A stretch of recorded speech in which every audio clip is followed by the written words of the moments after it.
Broadcast is now starting. All attendees are in listen-only mode. Hello, everyone, and welcome. Thank you so much for attending Using Solution-Focused Brief Therapy to Treat Trauma. I'm your host, Denise Marshall, and I'm the Business Development Manager over here at Therapy Sites. And we specialize in websites and online marketing solutions specifically for mental health professionals. We want to give a special welcome to our guest speaker, Elliot Connie, and I'd like to personally welcome each and every one of you to this free educational event. We are really excited to welcome back Elliot Connie with us today to demonstrate how the solution-focused approach can help clients move beyond their trauma and create a life not held back by past events. We have known Elliot for several of years now, and he is a psychotherapist that practices in Keller, Texas. And he is also the founder and the owner of the Connie Institute and also the Uptown Counseling and Family Therapy Center in Dallas, Texas.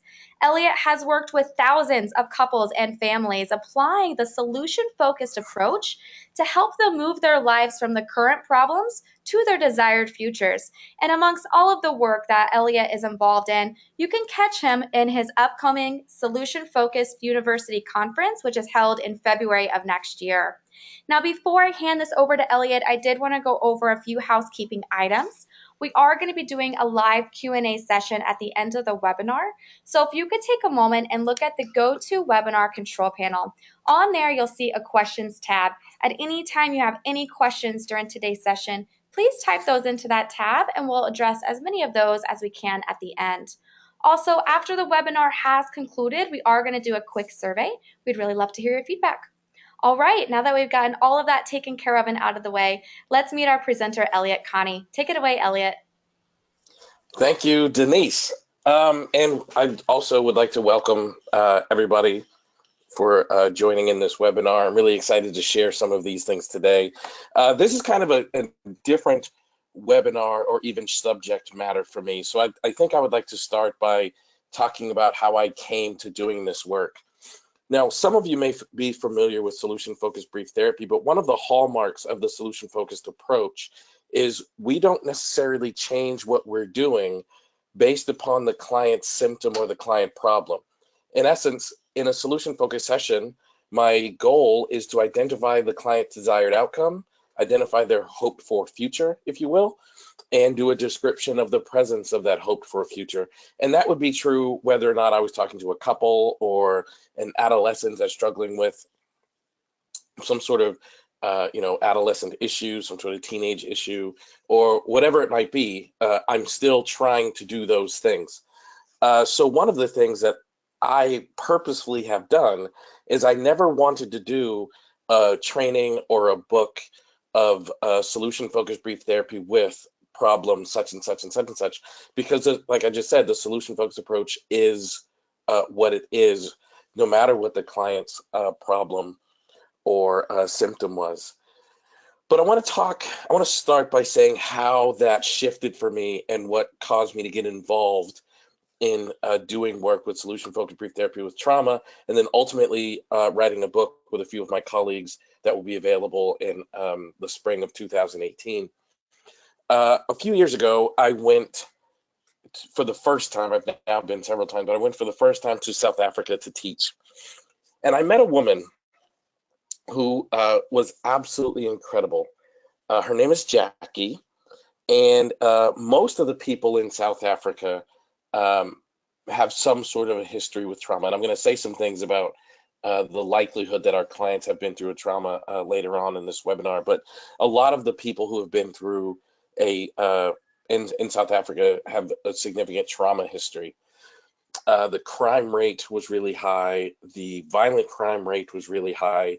And I was in a city of Johannesburg doing this lecture, and I met this woman named Jackie. Now, Jackie tells me about this time where she was carjacked and what it did to her.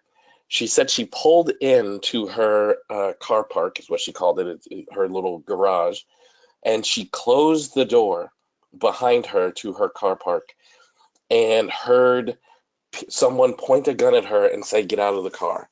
She looks up and there's a large man pointing a gun at her, and on the other side of the car are two other men.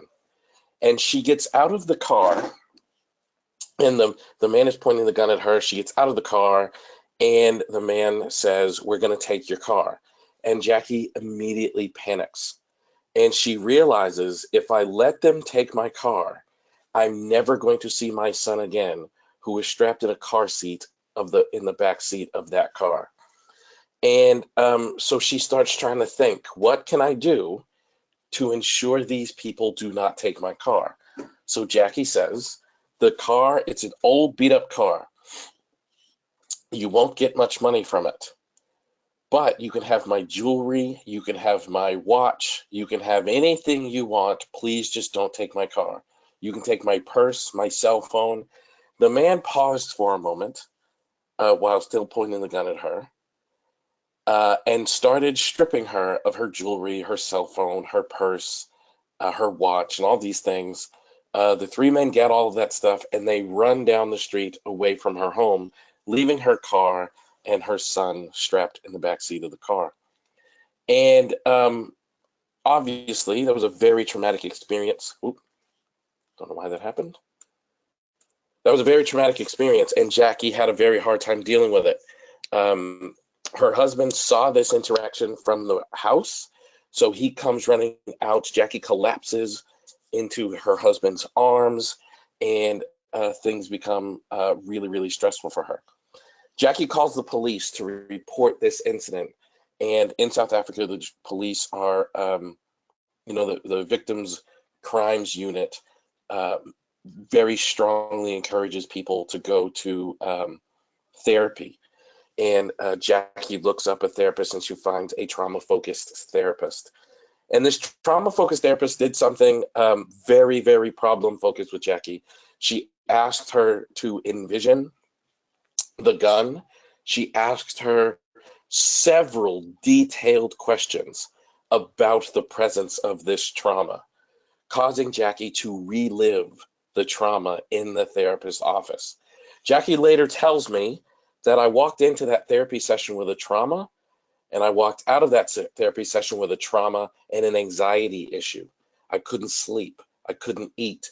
And now the session was equally, if not more traumatizing than the actual event itself. She was so off put by this, she decided to not go back to therapy. She was nervous, she was anxious, she was concerned, and she decided she's not going to go back to therapy.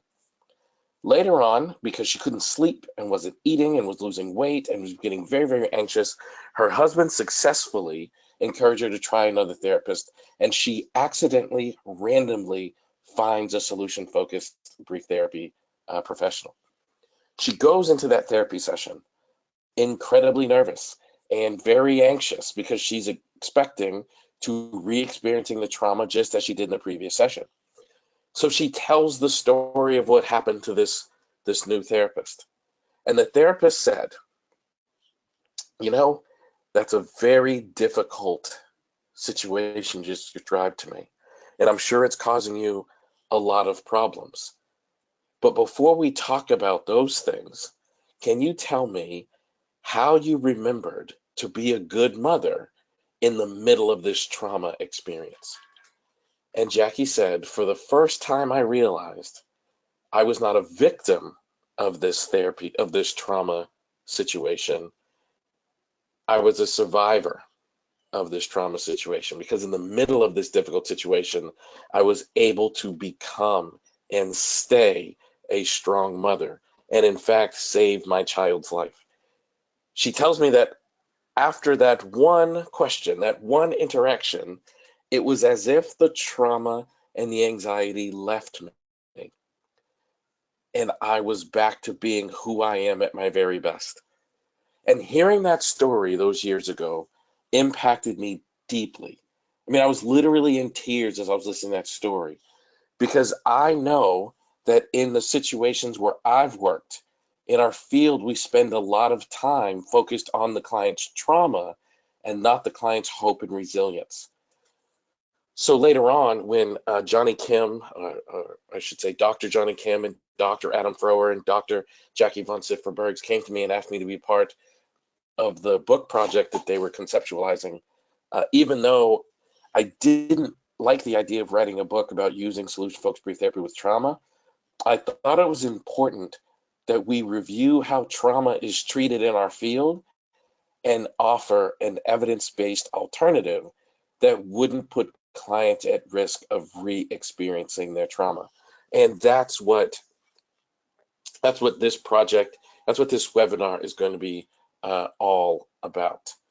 So once I got involved in this book project, I learned a lot about the way that our field treats trauma, and it really, really impacted me. And now I'm very, very glad to be involved in this aspect of our field. You know, I spent a lot of time writing about solution-focused brief therapy as an approach. I spent a lot of time writing about solution-focused brief therapy with couples.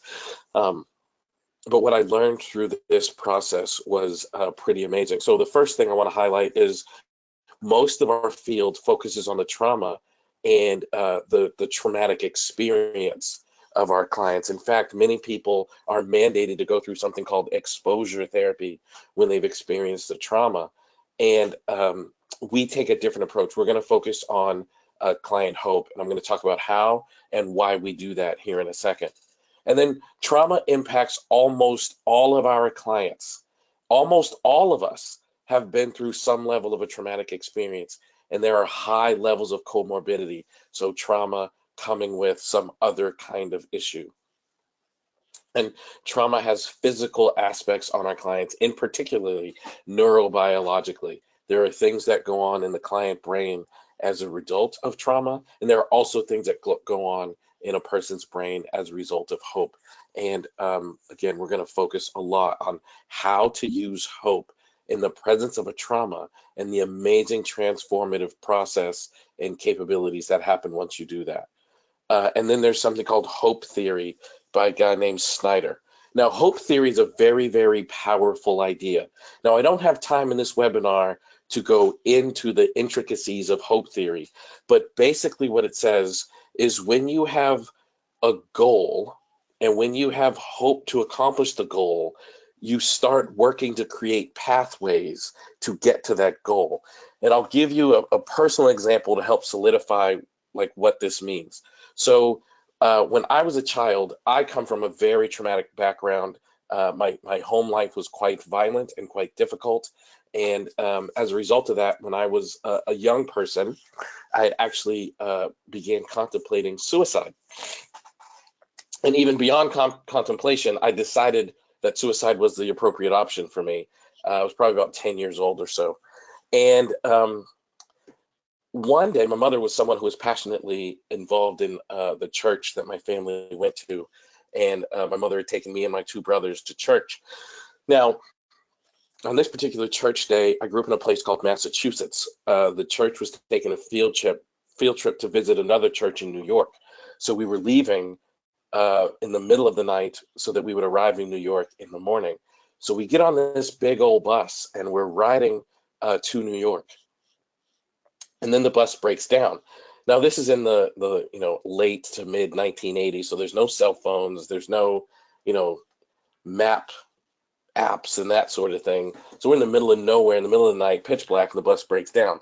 And I remember the bus driver being on the walkie-talkie, trying to get someone to come fix the bus. And what started off as, hey, everybody, it's going to be a small problem. We'll just be here for a minute, turned to a big major problem, and they were going to have to send an alternative bus. And it took that alternative bus so long to get to us that the trip got canceled. So when the alternative bus picked us up, it just took us right back to Boston instead of going on to New York. And a lot of the adults were really upset by this. Not upset anger, but upset sad. And I, being a 10-year-old kid, was really kind of numb to it. I was, dealing with some really difficult things going on in my family life, some really difficult things going on in my head. I had been pretty close to this idea of suicide for a while, and I was quite numb. But I was confused why something like this trip being canceled would make so many grown people sad. And I was also confused that if the group was going to do something for God, why would God let this happen?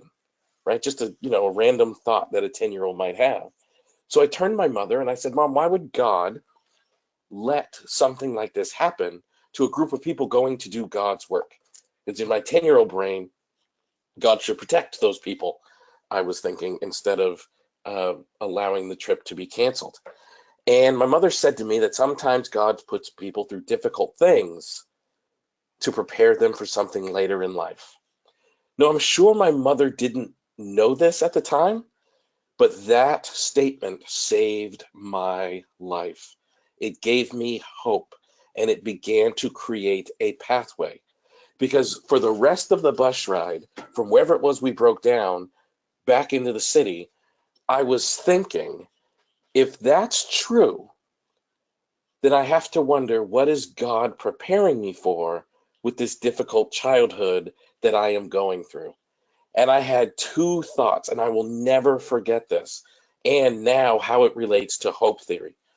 My first thought was, maybe my adult life is going to be so difficult. I had to go through a difficult childhood to prepare me for it. And that thought scared me. And then the other thought was, maybe I was supposed to accomplish something great in my adult life. And I had to go through a childhood like this to build up my strength to do the great thing. And here I am, 10 years old, having these two thoughts riding in this bus. And I remember like it was yesterday, sitting on that bus and deciding my pathway, that I now want to live to adulthood to see which one it would be. And my thinking was, if I could make the decision to end my life at 10, then I can make that same decision at 25 if I didn't like the adulthood that became my reality. So from that moment on, my goal was just to get to adulthood and see what would happen. Now that might sound like a strange thing, but I now had hope that there would be a day after the difficulties I was experiencing. And that hope carried me. It carried me into college. It carried me beyond college. I can remember when I was an undergrad, my original major was marine biology, and I had to take a psychology class as a elective. All of us had to do it. And I remember walking into psychology class and I loved it. The psychology professor told me that you should probably major in psychology because you're really good at this and your grades are very high. And for the first time in my life, I felt this sense of purpose. Like now I understand why all of the difficult things had been happening, because I now wanted to be a counselor. And that changed my life. And I never went back to those difficult thoughts, because hope is actually more powerful than trauma and has a curative component to it, according to hope theory. And this is a very important aspect of our treatment when we're using solution-focused brief therapy in the face of a trauma.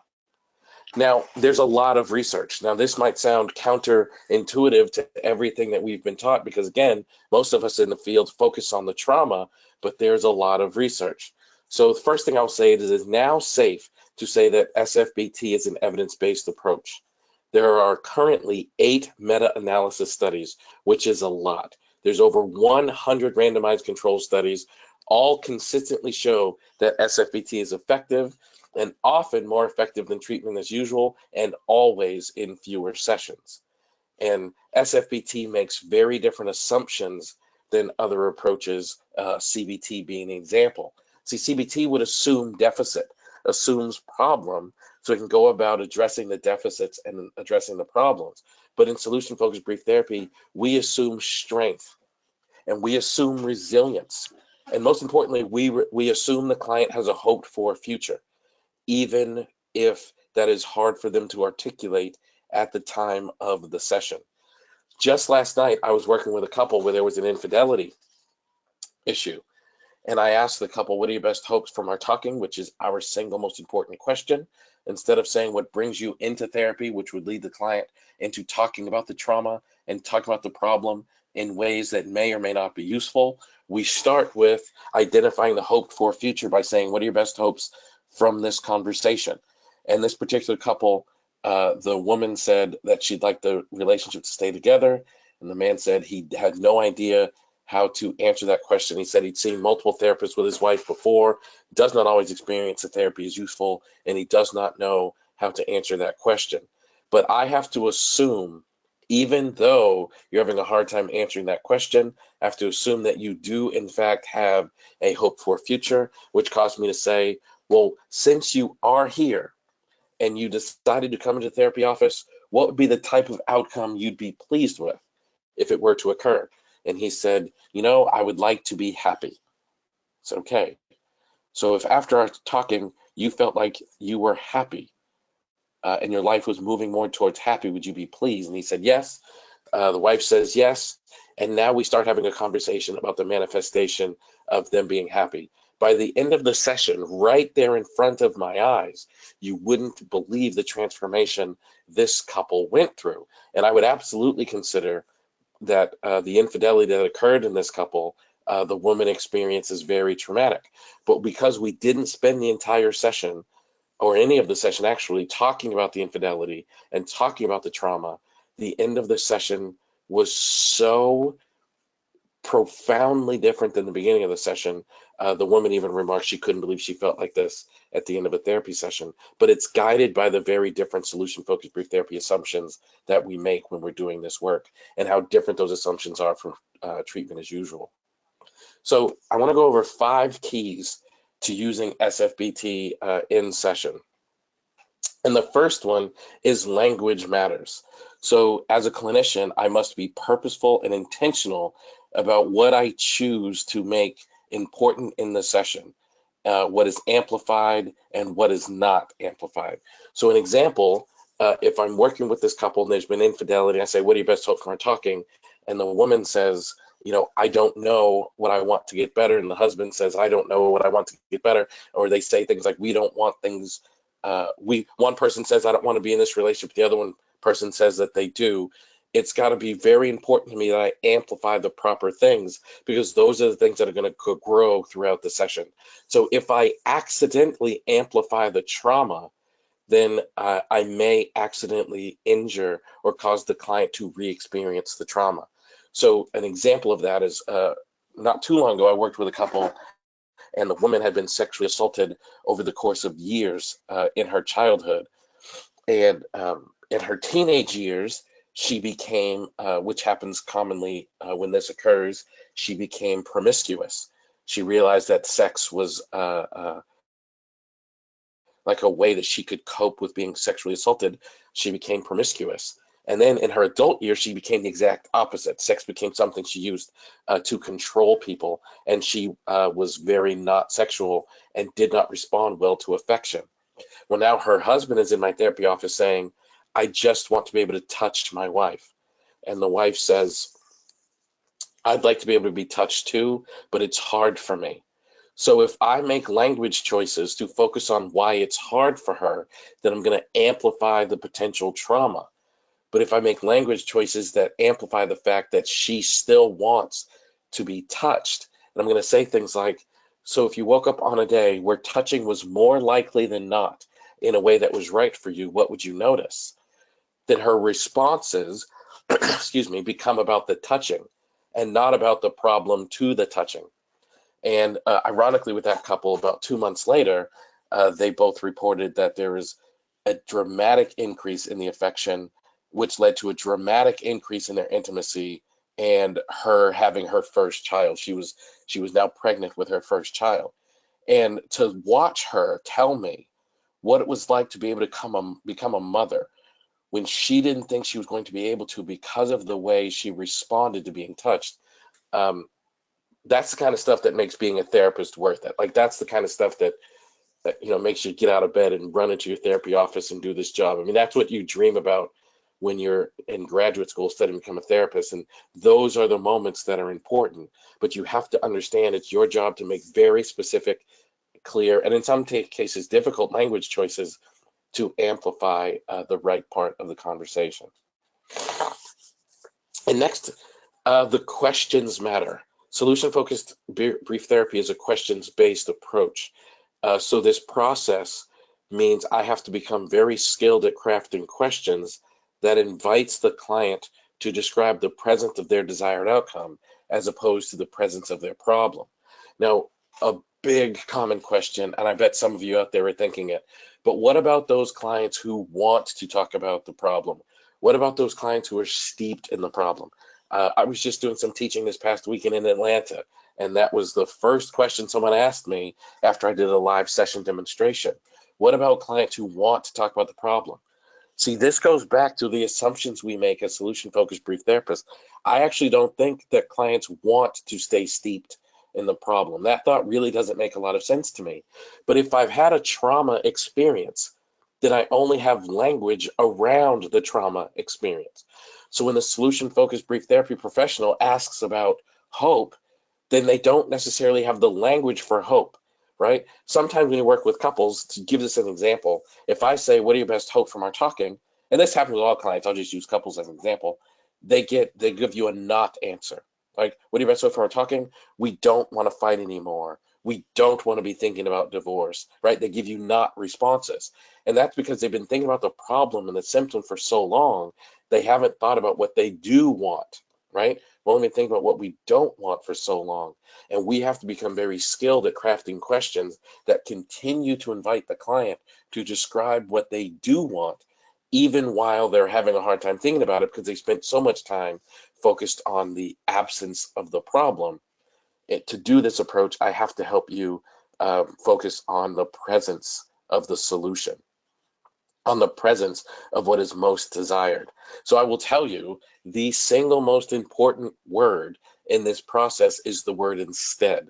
So if I'm working with someone who's experienced a trauma and I say, what do you best hope from our talking? And the person says, I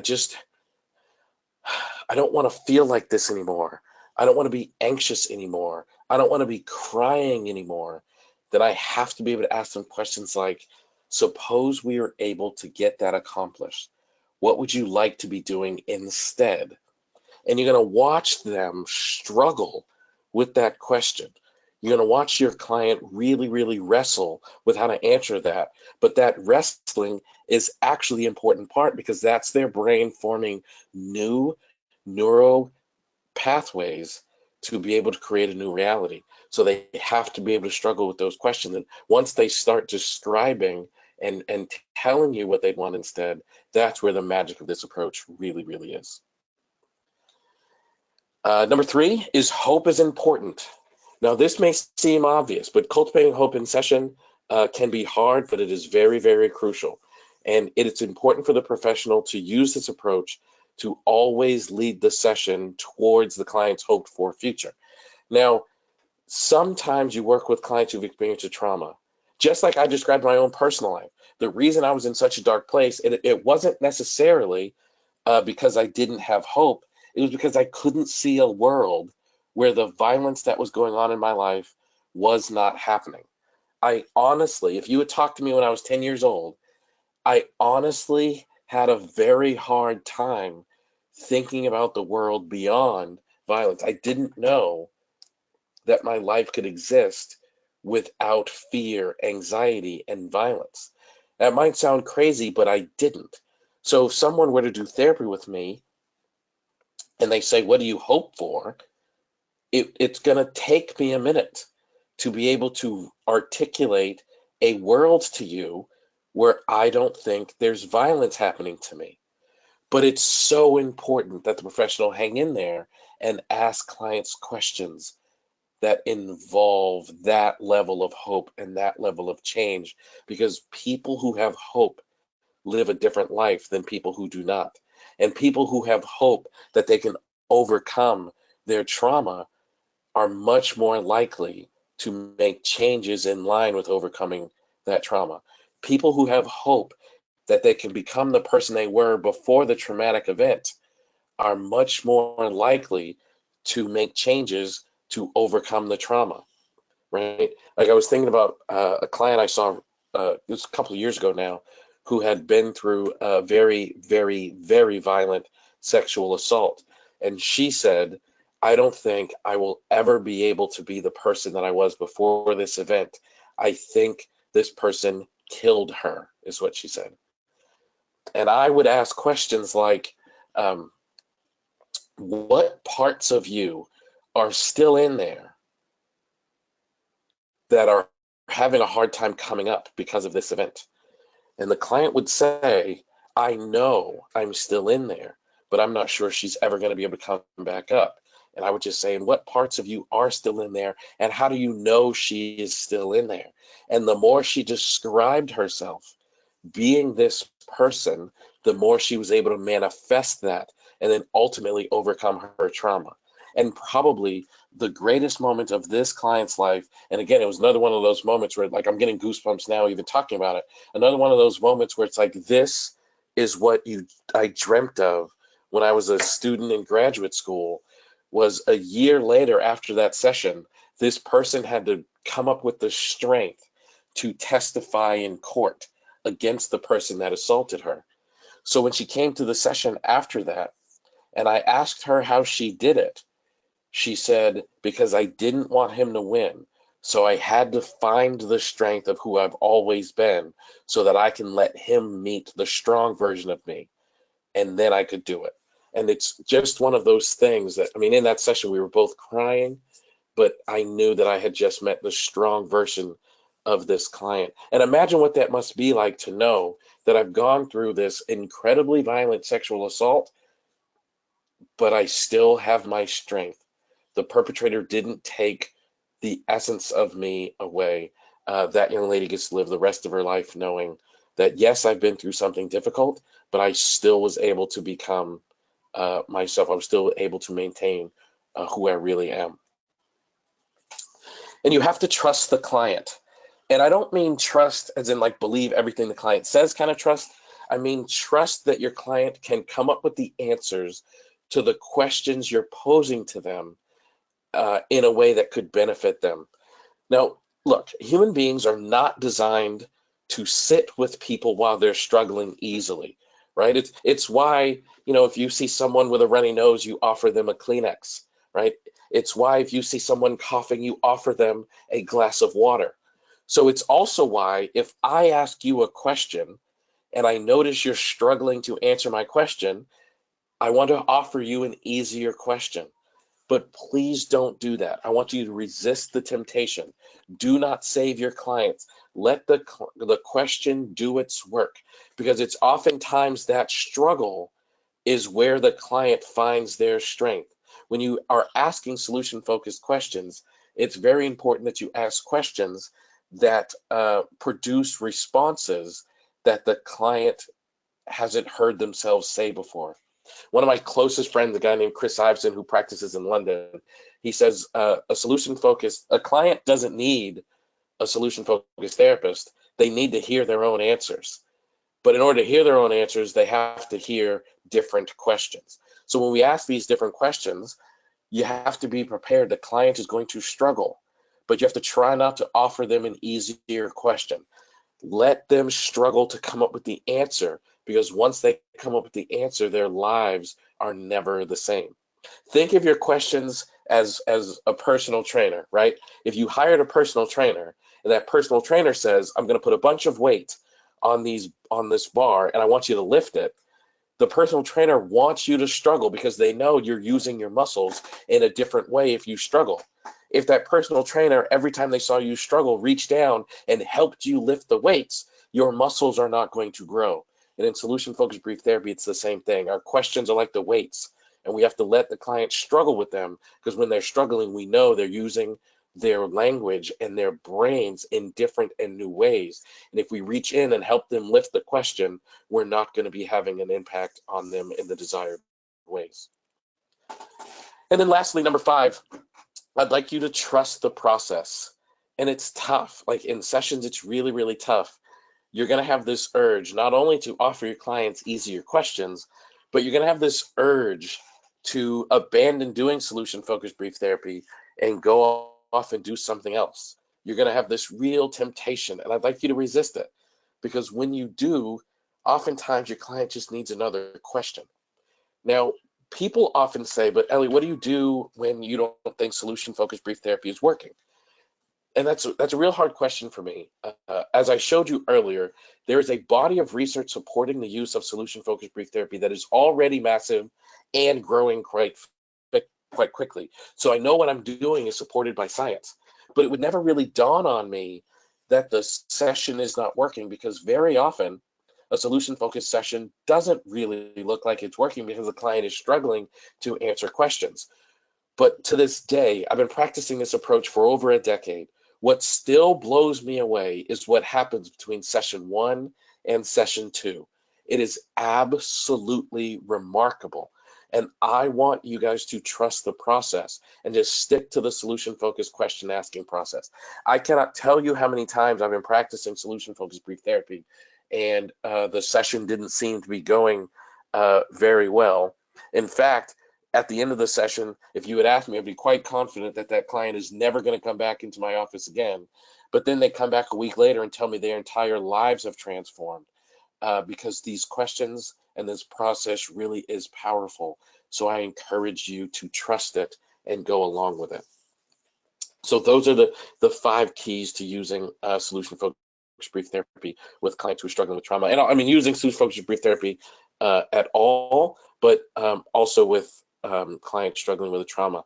And at this point, after doing all the research we did to write this book, I think it's safe to assume almost every client you meet will have had a trauma in some way or another, which is what I think makes solution-focused brief therapy uniquely adept to doing this type of work.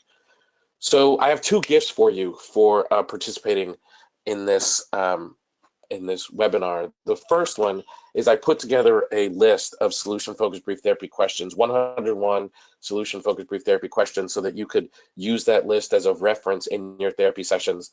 It's free. You don't have to pay anything. Doesn't cost anything. Nothing. Just go to sfbtwithelliot.com, put in your email address, and I will email it to you. And that way you have a reference of solution-focused brief therapy questions. Anytime you get stuck in session, you can look at these questions. And I broke the questions down into the different phases of a solution-focused conversation, so you can kind of follow it like a flow chart. And hopefully that'll be something you can use as a reference. And then also, one of the things that's really important to me is ongoing resources for people. This approach, you should view this as a skill, right? Kind of like cooking or a sport, hitting a baseball or shooting baskets. The more you practice it, the more you do it, the better you get at it.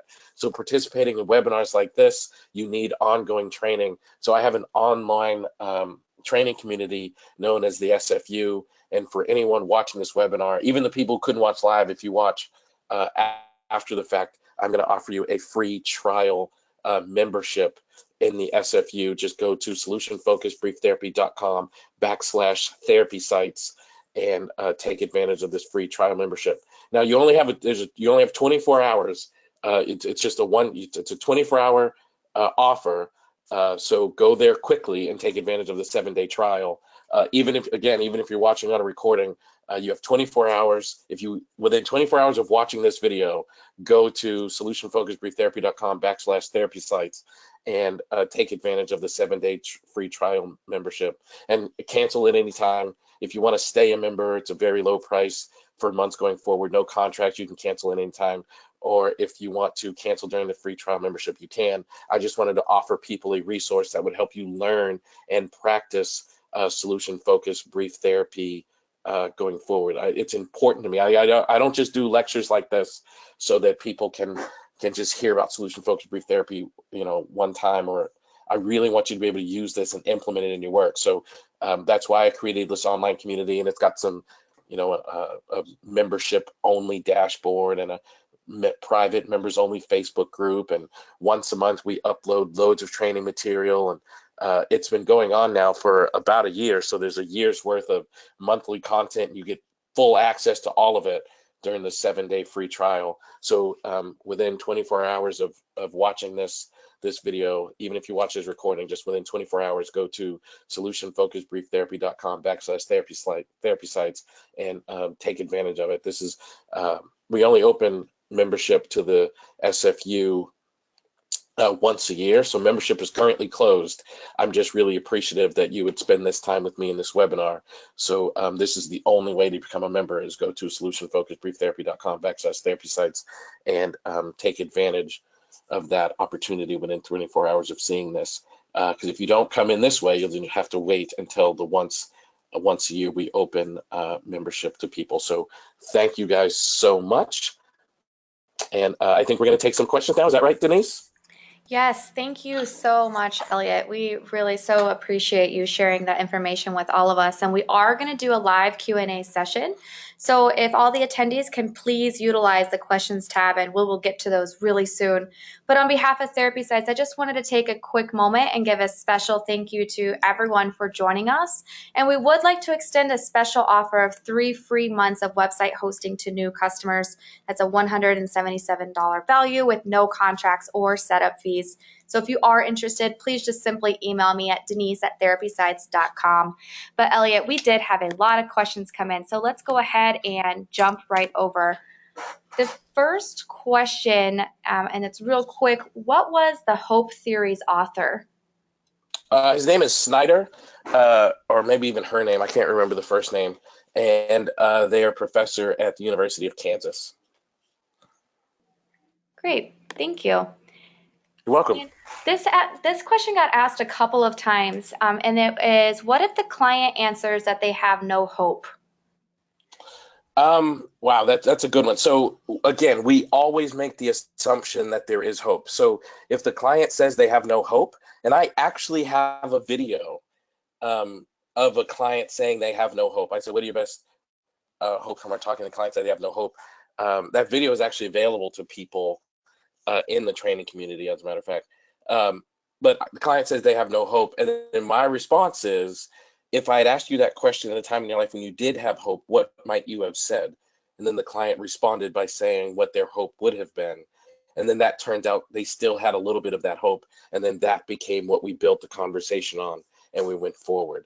But you remember, right? If people have been through a traumatic, maybe not even traumatic, but people have been through a trauma, whether it was a severe or a minor one, they've been through a trauma, it's likely that they don't have hope. Just like I was telling you, if you had asked me that question, if you were doing therapy with the 10-year-old version of Elliot, and you said, what is your hope? I probably would have said, I don't have any. But it's our job to ask questions that start to build hope. And one of the ways we do that is we say things like, if I had asked you that question when you had hope, might you have said? If hope hit you right now as we were talking, what do you think your answer would be? If you allowed yourself to have just a bit of hope just during this conversation, what might you say? If I asked somebody in your life who does have hope for you, what might they say? If I had the chance to talk to the 25-year-old version of you, looking back, what would they hope that you would hope for to help them have a great life 10 years from now? But you know what I mean? There's all kinds of questions you would ask to help the hope grow. What I would say is try not to accept the reality that the client doesn't have any hope, because if they don't have any hope, then you have a real problem. And people often say, like, Ellie, do you think there are any people in the world without hope? And of course I do. I used to be one of them. But if they came to therapy, they probably have hope somewhere in their life on some level. Great, thank you. The next question, before I get into this next question that got asked, a few people are having issues with going to that link that you showed to download those solution-focused questions. Could they go directly to elliotspeaks.com and get access there? If they go to elliottconnie.com, they can get access there for sure. So go to elliottconnie.com if you're having a hard time there. Perfect. Thank you for addressing that. It might be crashing because a ton of people have going there. So keep trying to go to sfbtwithelliot.com. It just might be having a hard time because so many people are going to it. But if you go to elliottconnie.com, you can get it there. Great. Sounds good. The next question we have is, do you experience a difference in the way you approach a traditional SFBT session and a trauma session? Do I experience a difference? No. It's the same to me. In fact, if there is, how do I word this? Oftentimes, I don't even know I'm in a trauma session because we start off with, what are your best hopes from our talking, until the client tells me. And usually I hear about it as they're solving it. So to me, the client problem doesn't necessarily change the type of session that I'm doing, which is kind of the magic and eloquence of the solution-focused approach. Great, thank you. Wow, we have a lot of questions coming in today. Keep them coming. Keep them coming. It's really great. It's really great. Okay, so without eventually sounding challenging, as sometimes it feels like I'm bombarding with solution-focused questions. Mm. That was the So comment. the question was like, how do you do this without bombarding them? Yes. Um, so I'll answer that by saying this. I don't even think about whether or not I'm bombarding them because we feel bombarded by questions that we don't want to answer. So in fact, if I bombard my client with a list of questions that are about the trauma, they're probably going to feel bombarded because those are intrusive questions. But if I'm asking them a sequence of questions about hope and about their desired outcome and about their hope for a future, in well over 10 years of doing this, I've never experienced a client who said that. In fact, I was doing a live session demonstration in my training in Atlanta this past weekend, and the audience got to ask the client who was participating a bunch of questions. And the first question they asked was, did you feel bombarded by questions? And the person sat back and said, I did not. I actually enjoyed the questions very much. And the audience said, well, it looked like you were getting a bunch of questions and like you were just being bombarded by them. And she said, no, I enjoyed the conversation very much. And she said, I've been in therapy with other therapists multiple times, and this session felt completely different in a very positive way because I felt like the therapist was paying attention to me, and the questions he was asking were the type of questions that I enjoyed responding to because they felt like they were helping me create a new future. So just remember, if you're asking clients questions that are helping them create a new future, they're often not going to feel bombarded.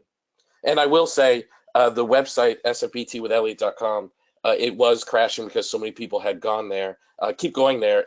I just got a text from my IT person. It's back up and running, and the server's handling the traffic just fine. So you can go there. Perfect. Thank you for addressing that. The You're next welcome. question is, we've gotten a lot of comments coming in thanking you for the great presentation. So again, we are Awesome. so appreciative. Yes, and people are really enjoying it. The next question is, since this is a brief therapy, are you usually resolving things within 3 to 5 sessions? What does the research show for the number of sessions that are used? So, wow, that's a good question too. So I'll say this about brief therapy. Brief therapy does not mean a race to end therapy. So I'm not necessarily trying to finish therapy in one session or, 3 sessions or whatever. Brief therapy just means not one more session than the client needs to accomplish their goal. In fact, the word brief was developed as an answer to psychoanalysis, right? Psychoanalysis is 2 to 3 sessions a week for 3 to 5 years. So back in the 1950s, when the MRI people started writing about brief therapy originally meant not that, right? So the research is very clear that brief therapy usually is successful within 3 to 5 sessions. But if you just have conversations that are based on the language of these questions, then the client will typically resolve their issues within 3 to 5 sessions. But as a therapist, I don't even think about it. I'm just doing the session. When the client accomplishes the goal, the session, the therapy work is over. Perfect. The next one is, in regards to language matters, is this the same as paraphrasing, except the focus is picking up on the client's hope and positive words? Oh man, very, very good question. I don't know who that person was, but I'd like to give you a high five. The second part of your second part of your question is 100% true. I am purposely picking up their positive words and statements, but I am not paraphrasing. I'm going to be using their words verbatim, exactly. Great. Another one we had come in is this not just a short-term solution? No, it is not. One of the things people say, a huge criticism about 10, 12 years ago when I started doing this work, I used to hear it all the time, was people would say solution-focused brief therapy, it's just like a Band-Aid approach and it only works with people who don't have severe problems. Well, there is a ton of research to counter both of those. It works with people even with the most severe problems, and the outcomes are more sustainable than treatment as usual. So those two arguments are no longer, we now have scientific research, we now have research studies supporting that is not true. It has sustainable outcome attainment, and it does work with people that have the most severe psychiatric or traumatic problems that you could experience. Thank you. And the next question, it got asked a couple of times actually, and they're wondering, is this theory a Christian-based theory, and can you combine a Christian approach to the solution-focused brief therapy? Oh, wow. I was just talking to my good friend and oftentimes project coworker. He was the first author on the book I was referencing, Dr. Adam Froer, about this exact thing. So solution-focused brief therapy in and of itself is not a Christian approach, but Adam and I both think that it lines up very well with Christian assumptions, whereas Christian assumptions very much assume the best of people, and solution-focused brief therapy does as well. So I would say no, solution-focused brief therapy is not synonymous with Christian counseling, but I would say yes, because the assumptions line up just as well. Because in a lot of Christian faiths, you are looking at the best of people and hoping for them, and having conversations with them that are in line with looking at the best of them and hoping for them. And in solution-focused brief therapy, we're doing the same thing. We still have them rolling in. This is really great. I love the I love it. communication. Keep it coming. Keep it coming. So how do you use this approach to help with clients that are suffering from PTSD? We use this approach with clients who are suffering PTSD the same way we do it with everybody, right? Like I saw a client just yesterday who was suffering from PTSD from some pretty horrific things that happened while he was serving in the military. And my goal is still the same. I want to help him identify a hoped for future. And in this particular case, this serviceman, this military person wants to be the husband and father that he knows is within him. And then we have to do a description of him being the father that he knows is within him. So I'm going to ask a question like, so if you woke up tomorrow and somehow, in spite of what you'd been through as a military member, you were being the husband and father that you know is within you. So like somehow that husband and father that's deep inside you bubbles up and becomes the dominant feature in your life, what would you begin to notice yourself doing? And then the client described it to me. And by the end of the session, it was just remarkable, the clarity he had on the steps he needed to do to become it. Remember hope theory. Hope theory says that once I identify what I want and I spend more time engaged in the thinking with what I want, the pathway to get to what I want becomes more clear. And in solution-focused brief therapy, that's kind of exactly what we're doing, that he now is describing to me a world where this deep inside of him, father and husband, is now bubbled to the surface. So the more he's engaged in a conversation and thinking deeply about the details of those things, the more likely he is to actually accomplish it, because the pathway to do it becomes more illuminated. All right. The next question is, it's harder for people over 50 who have less options for hope. Can you address late in life trauma? Yeah, I would say the same thing. And in fact, I would say I don't think it's harder for people over 50 because I don't say that people over 50 have less options for hope. I think anybody with a tomorrow would hope that their tomorrow is better than their yesterday. So we would ask the similar questions. It would just never dawn on us that the client in front of us was not capable of accomplishing hope. Whether they were older or younger wouldn't necessarily be relevant to us. We would believe that all of them are capable of accomplishing a lot of hope. Okay. And this next one is, how do you turn the questions about hope into meaningful change and action into the client's lives? What do you do in therapy beyond asking them questions about hope? I wouldn't say that we ask them questions about hope. I would say we ask them questions about their desired outcome and their desired outcomes becoming their reality. And those things rely on their hope. So I'm not necessarily asking questions about hope. I'm asking them questions about their desired outcome and then getting involved in a description of the presence of their desired outcome becoming their reality.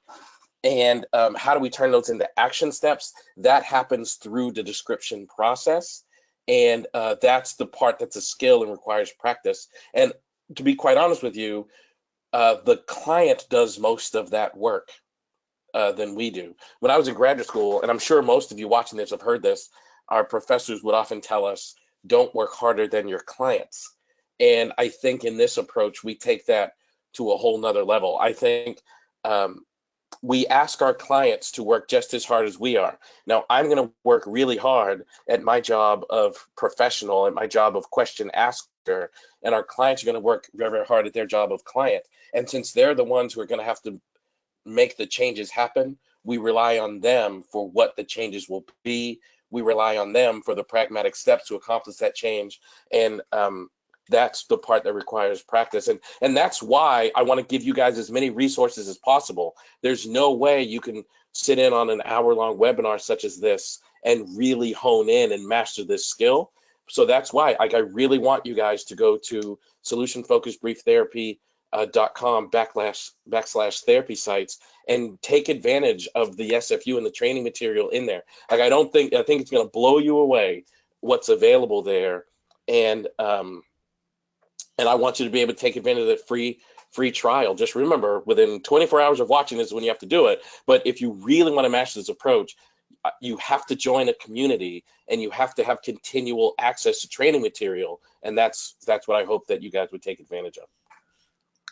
Thank you. Do you have time for just a couple more? I certainly do. Like, all of you guys out there, man, thank you so much I love this. This interaction is so fun to me. Great, thank you. Okay, so the next one we can tackle is, how is solution-focused brief therapy different than acceptance and commitment therapy? I see a strong overlap in the focus on resilience and coping self-efficiency. So I think the assumptions, I think there's an overlap, but what the therapist is actually doing in session is quite different.